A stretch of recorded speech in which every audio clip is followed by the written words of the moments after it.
जय हिंद दोस्तों।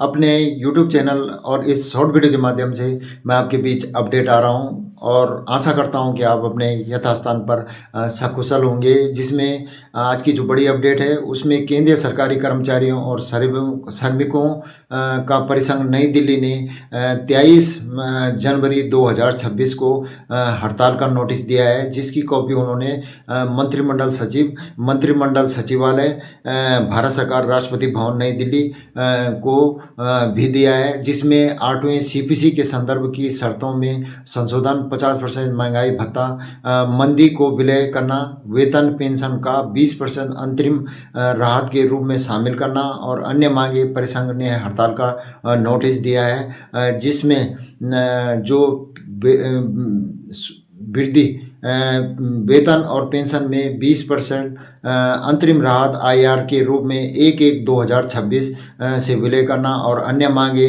परिसंघ ने भारत सरकार के मंत्रिमंडल सचिव को एक नोटिस दिया है। जिसमें 12 फरवरी 2026 को एक दिवसीय हड़ताल का नोटिस केंद्रीय सरकारी कर्मचारियों के श्रमिकों के परिसंघ ने नोटिस दिया है दिल्ली में।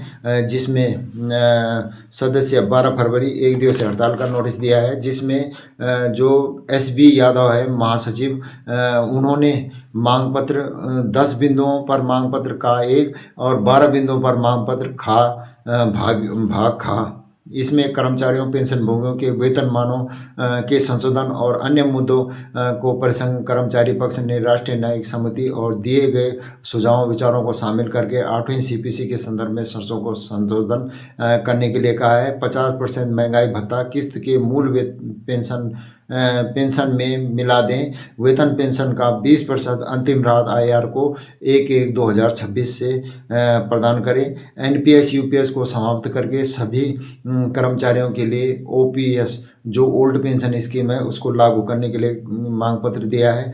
पेंशन भोगियों के बीच कोई भेदभाव नहीं किया जाना चाहिए। संभवतः सेवानिवृत्ति की तिथि और केंद्रीय वेतन आयोग की एकीकृत सिफारिशों जैसे कारणों के आधार पर और जो कोविड महामारी के अंदर जो 18 महीने का एरियर को रोका गया था उसको भी मांग रखी है कि सरकारी कर्मचारियों को दिया जाए। और जो सरकारी विभागों में निगमीकरण और आउटसोर्सिंग हो रहा है उसको भी बंद करने के लिए कहा है और मांग पत्र इस संदर्भ में भी दिया है।